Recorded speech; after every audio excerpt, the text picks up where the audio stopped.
Donc bonjour, Bonjour. pouvez-vous vous présenter en quelques mots?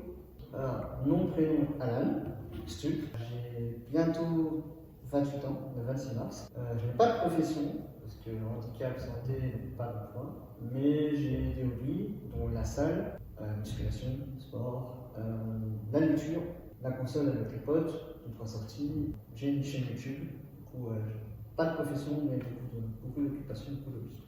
De quel handicap souffrez-vous? Je souffre d'une polymalformation. En fait, c'est plusieurs handicaps regroupés en un.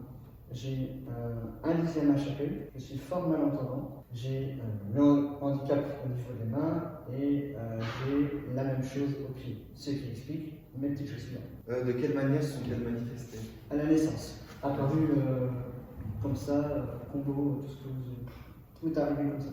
Il n'y a pas d'accident, il n'y a pas de manifestation. Je suis né, etc. En mode coucou, tiens, contre ça, commence bien, et démerde-toi. Est-ce que vous avez déjà eu des remarques lors des séances de sport à la salle ou même dans les différents hobbies par rapport au handicap, justement, des réflexions, des regards, des choses un peu déplacées? À la salle, non. Alors, en tout cas, pas devant moi, bien entendu, c'est plus facile de faire ça derrière.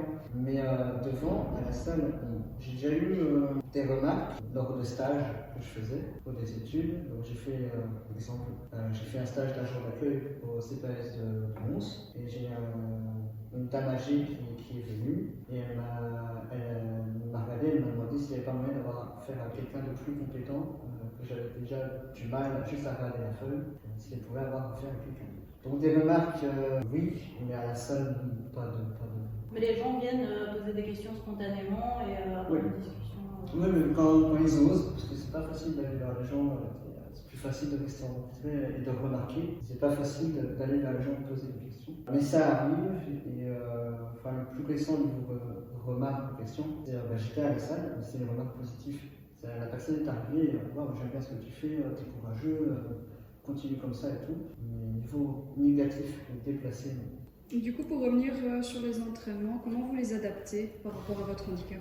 Avec mon coach qui a dû s'adapter, parce que je suis suivi par un coach à la salle, on a trouvé des crochets que parfois d'autres personnes sans handicap utilisent. En fait, pour certains exercices, vu l'intensité et la charge, tu vas avoir les mains moites, tu vas transpirer tes bras, tes mains et tout. Donc on utilise des crochets pour avoir la grippe d'une main, mais sans la transpiration, sans la moiteur et tout.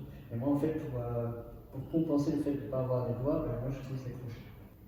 Alors, à quelle fréquence vous entraînez-vous? Je vais à la salle 4 jours par semaine, minimum 1 heure et demie par semaine. J'aimerais bien faire plus, mais malheureusement, avec ma santé à côté, je ne peux pas.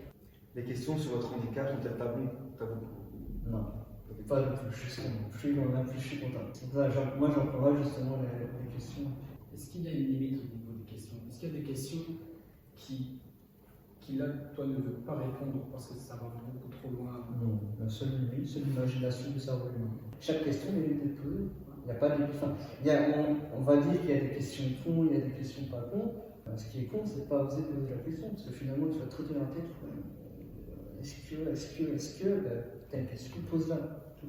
Est-ce que la salle de sport, du coup, est suffisamment adaptée, à part les crochets qui ont été rajoutés? Est-ce qu'il y a d'autres difficultés, des petites choses qui posent problème? Les salles, dans tous les cas, ne sont pas adaptées parce que justement, le fait de s'adapter au handicap, ça va être un coût supplémentaire pour les salles et elles ne peuvent pas anticiper quel type de handicap va entrer dans leur salle. Et on ne peut pas tout. Enfin, on pourrait, mais en termes de budget pour la salle, c'est trop bon. Mais on pourrait anticiper tous les handicaps possibles et voir ce qui est possible. Et ça viendra peut-être avec le temps. Mais en tout cas, moi, là maintenant, les crochets, c'est un investissement externe.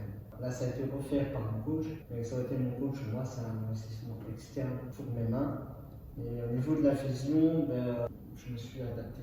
J'ai un lycée HAP, mais je me suis adapté. Je lis beaucoup depuis l'enfance. Et donc, ça a travaillé mes yeux, donc je n'ai pas forcément besoin d'aide au niveau visuel. Je sais que j'utilise parfois des petits scratchs noirs sur les barres pour voir où je dois poser mes mains. Mais ça, si vraiment il y a du soleil ou de la lumière et tout, ça me permet de le voir. Comme ça, c'est une aide et je gagne un peu de minutes. Mais dans tous les cas, c'est des aides externes à la salle. Tout à l'heure, vous parliez de votre coach. Mais votre coach, il vous accompagne à chaque entraînement ou parfois vous entraînez tout seul du coup? Il m'accompagne à une séance sur 4. En fait, en parlant, on s'est dit qu'on va faire une séance ensemble pour m'aider à atteindre les objectifs. Maintenant, dans l'autonomie de moi aller à la salle faire mes entraînements, je sais très bien le faire tout seul. Et donc, je le fais 2-3 fois du temps. Si maintenant vous avez un message à passer aux autres personnes qui sont aussi dans la difficulté d'un handicap similaire ou différent, quel serait ce message? De ne pas attendre que la vie ou que les associations vous aident.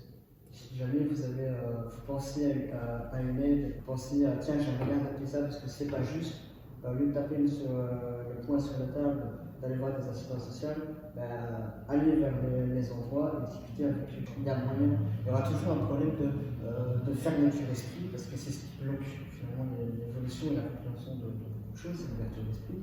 Mais il y aurait une ouverture d'esprit sur encourager les gens à adapter par rapport au handicap, même la confiance en soi, ce serait beaucoup plus facile. Donc vraiment si j'ai un message, c'est vraiment l'intoléré le plus. Je suis un peu surprise parce que quand on parle comme ça, au niveau que ce soit visuel ou auditif, on n'a vraiment pas l'impression de parler à une personne qui a une aussi grande déficience. C'est assez surprenant. Donc, j'arrive pas trop à me mettre dans ta tête et imaginer un peu la manière dont tu ressens les sons, dont tu vois les choses, parce que justement, c'est pas visible du tout au niveau de la fluidité de la discussion, au niveau du regard, de tout ça. Le fait qu'ici ça résonne, tu vois, ça aide un peu, mais encore une fois, ça dépend du type de handicap. Moi, mon pourcentage global, tous les déficients handicapés, je suis handicapé à 80%, mais vu que le mental n'est pas touché, ça va moins se voir. Si c'est visuel et auditif, vu que j'ai appris à me démerder tout seul, je me suis habitué et maintenant je me débrouille. Un grand merci en tout cas. Merci à vous. C'est un très beau sujet.